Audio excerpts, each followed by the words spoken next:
here I was, basically thinking about our economy, what's happening in our world today, and the list of all the stuff that's going wrong in the world today is just getting bigger and bigger and bigger. Starting at the top of the list, as you're watching all the headlines, you got COVID-19, the coronavirus. Over 3,000 people have died to it already, and the number of people infected is just, I can't remember how many thousands. Then you've got, just here in America, I believe it's just in America, you've got over 16,000 people have died from the flu. And then you've got tornadoes. We just recently had a tornado that ravaged Nashville and Tottenham there in Tennessee. And you think about the lives and the homes that are torn apart by these tornadoes. You've got earthquakes happening all over the world. Then you've got floods, and it just lists. I'm going to call it the list of suffering. It just goes longer and longer and longer. People are just in horrible conditions. And I call it the list. And it's a list of suffering. But in this list, I call it the list of suffering because it's a list of suffering of things that we can't change. We couldn't affect the tornado. We couldn't have affected the coronavirus that's going around the world. It's doing its thing. It's going. Then you've got the flu that's ravaging people, and it's been ravaging people for years.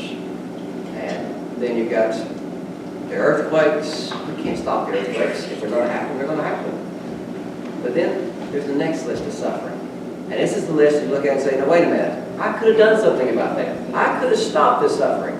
The headlines go like this. They found children that have been locked in cages for years by their parents. Now, they come home from school, what do? They go straight to a cage and lock them in. And then there's other cases where they find those children still locked in the cage, deceased. And then, list the terrors, the horrors that go into those. You got the next one where you got the children are found in cars where both parents are dead, overdosed in the car with them. And you don't know how long the kids have been in the car. You're just sitting there with parents passed out. And you say, that's a suffering. That's something I could have changed. If I had been there, I could have stopped that. If I had known that person, I could have got them away from the drugs. But in reality, with the way our world works, that's not exactly the way it works.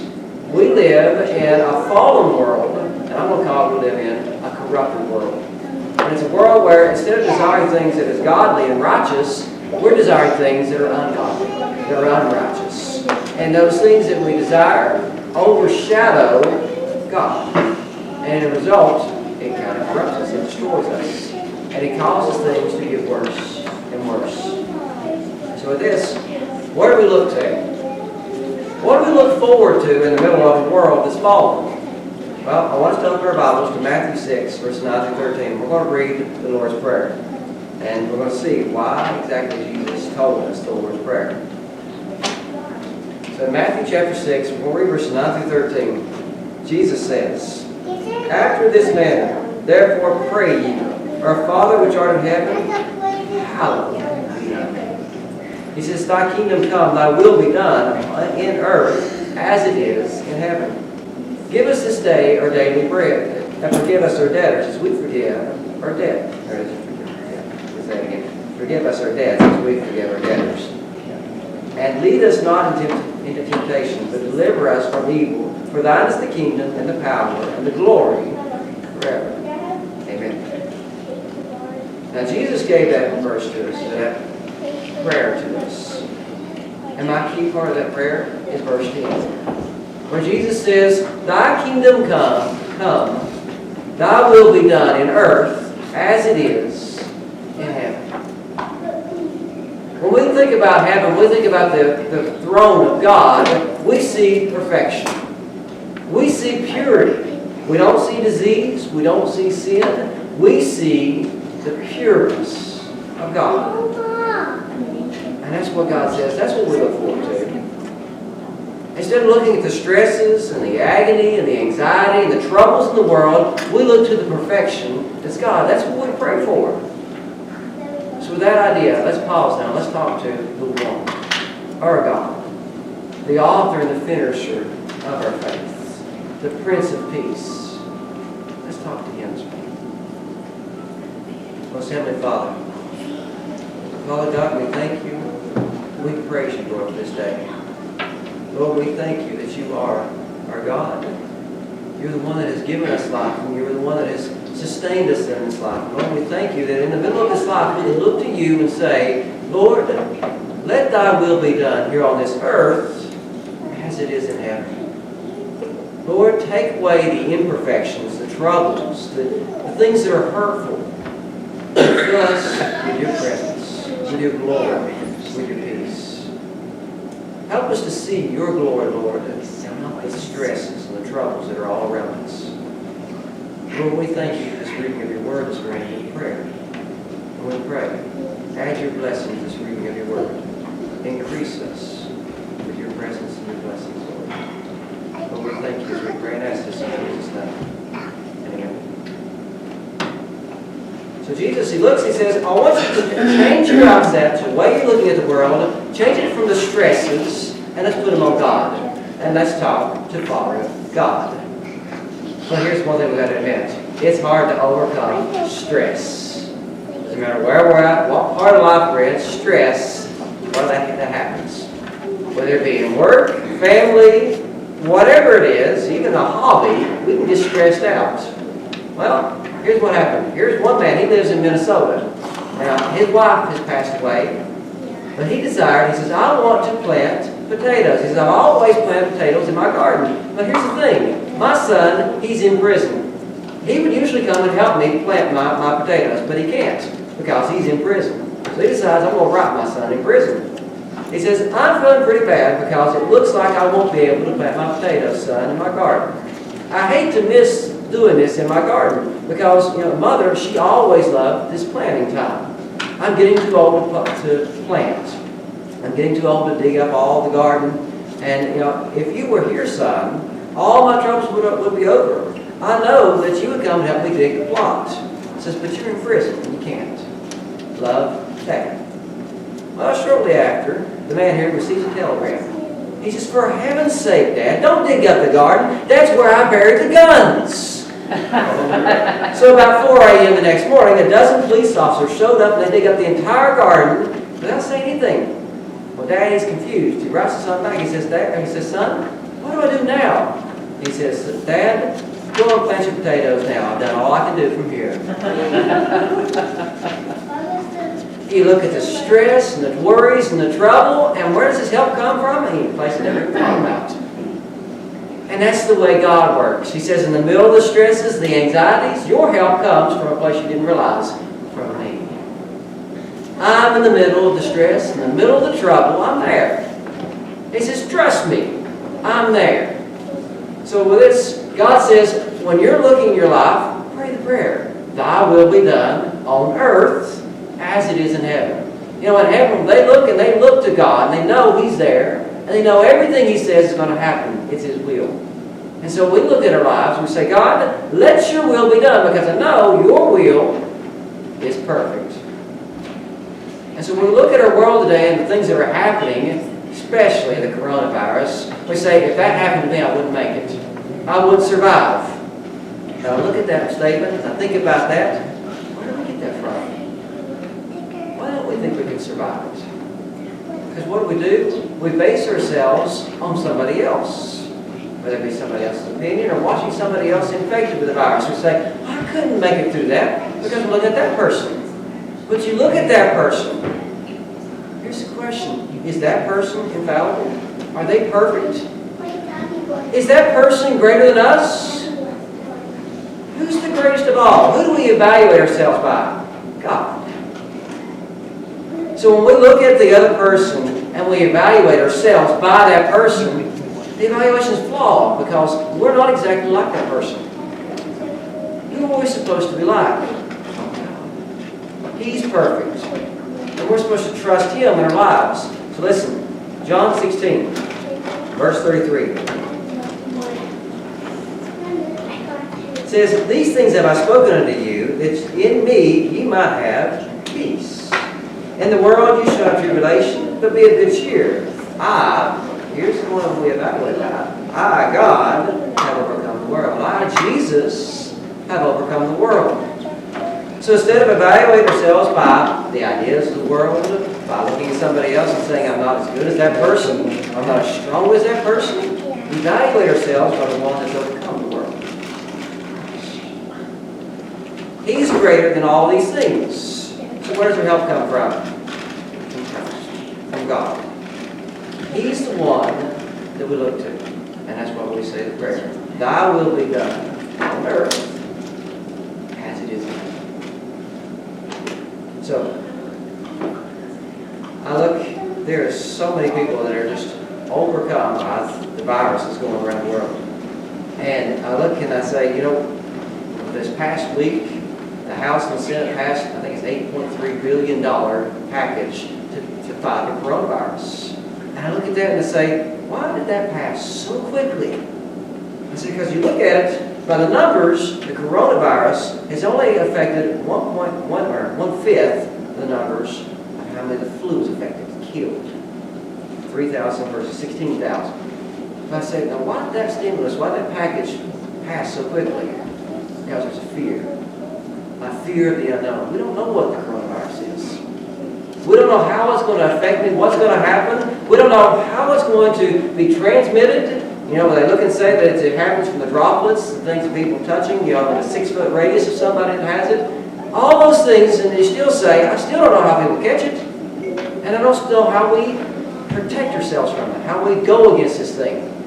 So there's fear. And so when Jesus says, pray the prayer, thy will be done, we're saying instead of looking at fear, looking at stress, I'm looking at God who has it, who has control. And so let me turn back to Psalms now. And I want to read to you Psalm 121. And I go back, and you know, we studied Hosea a few months ago.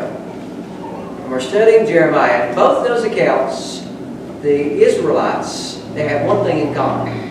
They looked to the hills, the high places. And that's the places they had set up the idolatry. They had set up the worship of Baal. And then they say, you know, Baal is the one that delivers us, that keeps us and protects us. Baal is the one that, you know, helps us. Well, the psalmist here, he shares what the Israelites would hope for, what they desire for. So Psalm 121, the very first verse, this is what they say. They say, I will lift up mine eyes unto the hills, from whence comes my help. He says, here's what these Israelites are desiring. What does the psalmist say? Verse 2. He says, my help comes from the Lord which made heaven and earth. He will not suffer my foot to be moved. He that keeps thee will not slumber. Behold, he that keeps Israel shall neither slumber nor sleep. The Lord is thy keeper. The Lord is thy shade upon thy right hand. The sun shall not smite thee by day, nor the moon by night. The Lord shall preserve thee from all evil. He shall preserve thy foot and thy soul. The Lord shall preserve thy going out and thy coming in from this time forth, even forevermore. The psalmist says, you know what I'm looking to? I'm looking to my helper. I'm looking to God. He says, for us Israelites, for so many thousands of years here, let's say hundreds of years anyways, what do they desire? What do they wanted? These idols. They've trusted in these things that they are helping me, they're keeping me, they're making me. And in those things, he says, I've realized something. And I hope you realize it too. They didn't help us. They did absolutely nothing for us. God is the one that keeps us.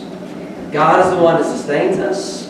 God is the one that makes a way for us. God is the one that helps us go out, and He helps us come back. So where do we put our faith? Do we put our faith on things? Here's the question. Do we put our faith on people?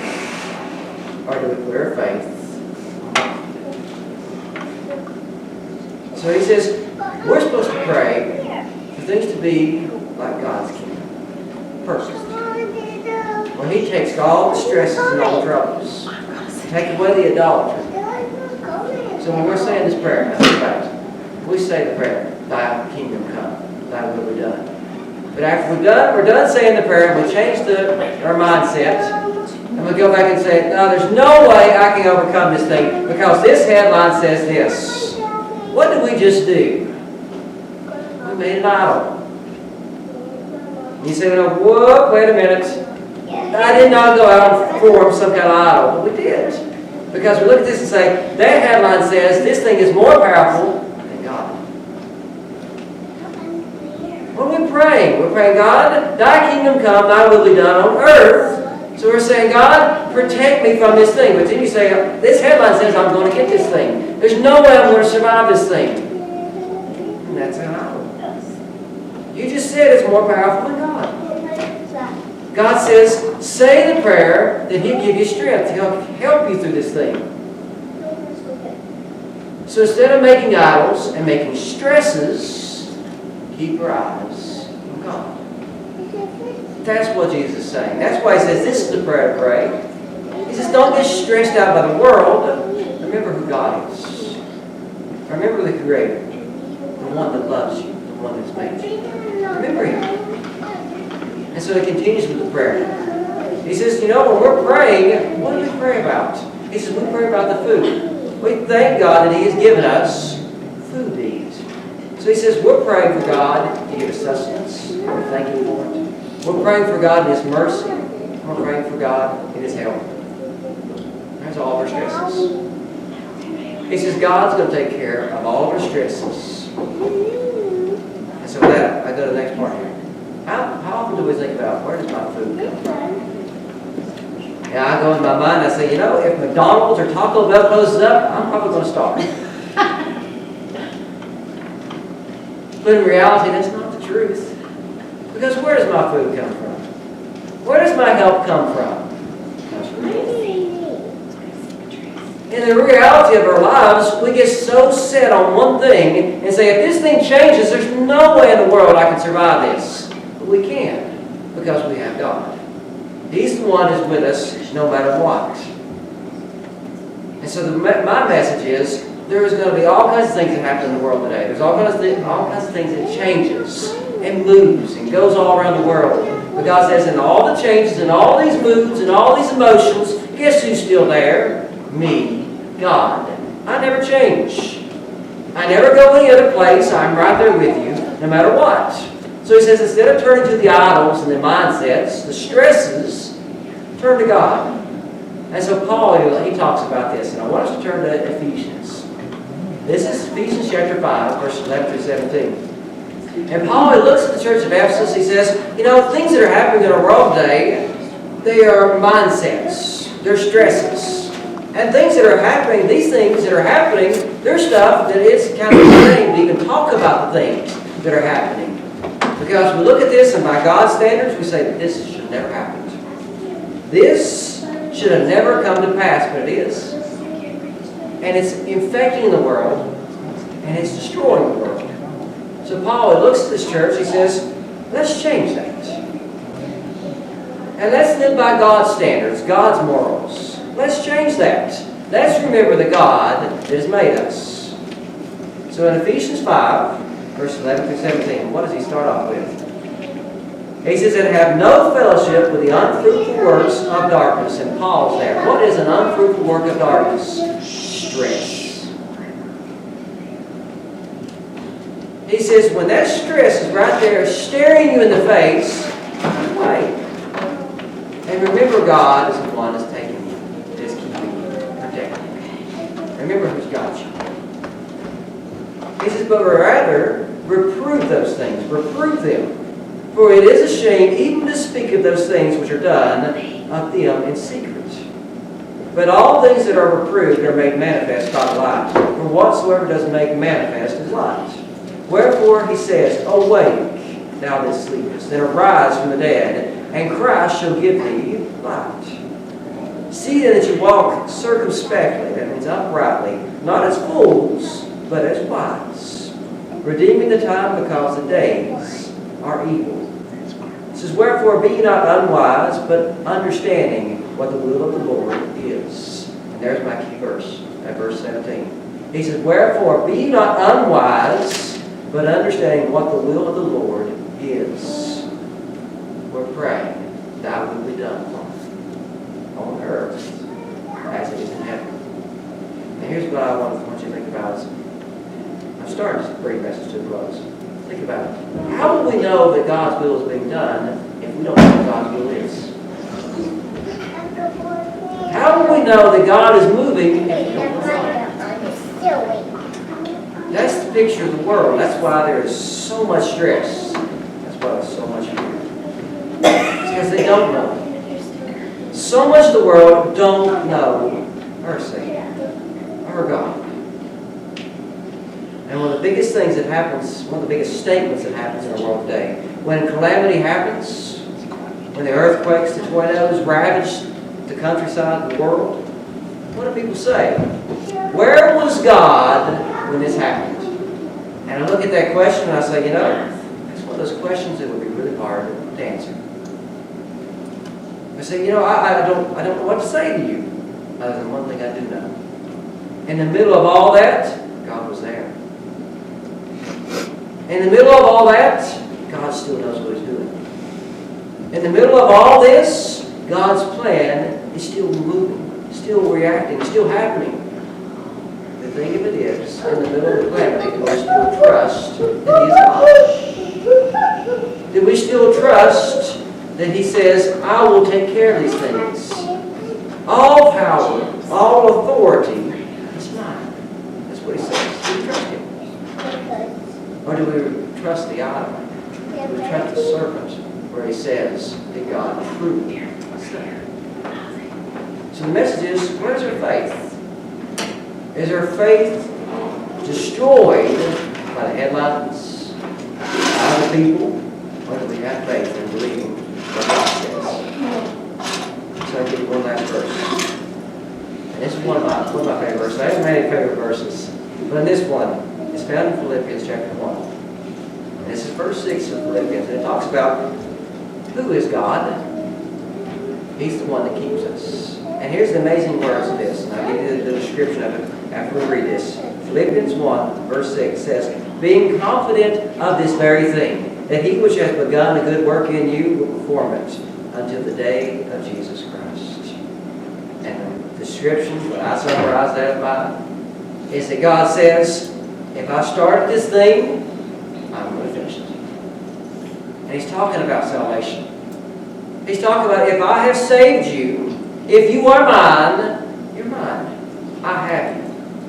And I will not let you go. Remember the words of Jesus? I'll paraphrase it. He said, and the Father, those in whom the Father has given me, I have. They're mine. He said that I'm not going to let those that are in my hand go. They're mine. So He says we have faith in knowing that we have a God that cares for us, that takes care of us, and will never let us go. And if that hasn't struck you yet, I'm going to close with a memo. It says it's called the memo from God. Listen to what it says. The memo from God. It says, from God to all His children. Listen, He starts off this memo with saying, I am God. He says, today I will be handling all your problems. Please remember that I do not need your help. Listen, He says, if life happens to deliver a situation to you that you cannot handle, do not attempt to resolve it. Kindly put it in the SFGTD file, which stands for Something for God to Do box. All situations will be resolved in my time, not yours. Once the matter is placed into my box, do not hold on to it. He says, don't hold on to it by worrying about it. So instead, focus on all your wonderful things that are present in your life now. So He gives some examples. He says, if you find yourself stuck in traffic, don't despair. There are people in this world for whom driving is an unheard privilege. Should you have a bad day at work, think of the man who has been out of work for years. Should you despair over a relationship gone bad, think of the person who has never known what it is like to love or to be loved in return. Should you grieve the passing of another weekend, think of the woman in dire straits, working about 12 hours a day, 7 days a week, just to feed her children. Should your car break down, leaving you miles from any kind of assistance, think of a paraplegic who would love the opportunity to walk those miles. Should you notice a new gray hair in the mirror, think of the cancer patient in chemo who wishes that she had the hair to examine. Should you find yourself at loss and pondering what is life all about and asking yourself, what is my purpose? Be thankful There are those who didn't live long enough for that opportunity. And the last one, he says, should you find yourself the victim of other people's bitterness, ignorance, smallness, or insecurities, remember, things could be worse. You could be one of them. And that was the memo that I wanted to close with, because when we're looking at our perspective in our lives, it's so easy to be overcome by that stress. I look and you watch the map for the coronavirus, and it's big. It's getting closer and closer and closer to West Virginia. And you say, what are we going to do when it happens here? What's going to change? If it's going to happen, it's going to happen. But here's the thing, it never changes. He still has us. And no matter what's going to happen, we're still God for those that trust Him. So instead of getting stressed out, like much of the world is doing, let's put away the stress and let's focus on God.